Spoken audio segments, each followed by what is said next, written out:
Marginalized woman. There was a woman that we know of, and she was bleeding. We may know the story.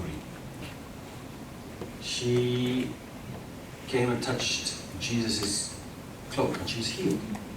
But if you read the story beforehand, she'd been abused. She got lots of doctors. She was living in the edges of society. People pointed the finger at her. She was unclean. Now, she could have touched Jesus' cloak, healed, and gone away.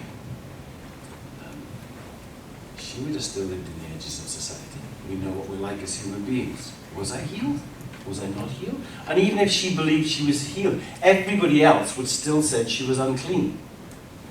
And Jesus called her to the front, in front of him, which is a very dangerous thing to do at that point, and a very chaotic thing with all those guys and everybody around. Who knows where it was going to happen, what was going to happen. When Jesus pointed out, "You are healed," that woman could walk down the center of her town, her village, and everybody would have pointed to her. She's healed, she's part of our community.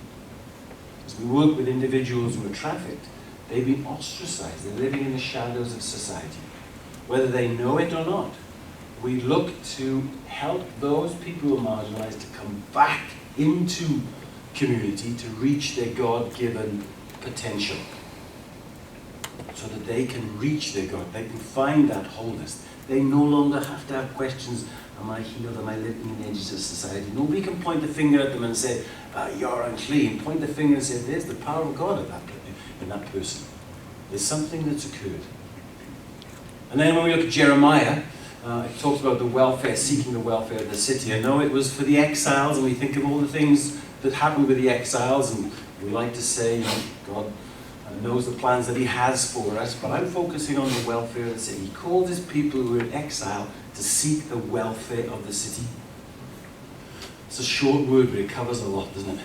It covers education, welfare of the city. It covers good and just business practices within the city. It covers leaders who are wise, appropriate, and living to be integrated, people of integrity. Welfare of the city is a wide dimension to it. Traffic-free community looks, yes, to impact those and help those who are marginalized come back into society. But when we do that, we are actually enriching our society, the community that we're part of. We're enriched as we seek the welfare of the city. So I'd encourage you to move out with the traffic-free communities and seek the welfare of the city, and seek those individuals who are marginalized to bring them back into community so they can reach their God-given potentials. If we can help you, we'll be more than happy to. Other organizations, other resources, use those as well, so that we can change the culture within our community.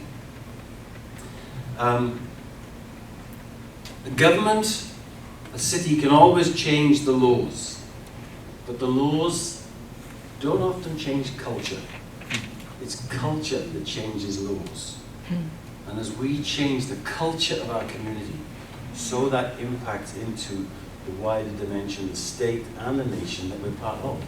And that's what we're looking at, is changing our culture. So we're stepping in, becoming more involved in community. I'm going to read this prayer again. God,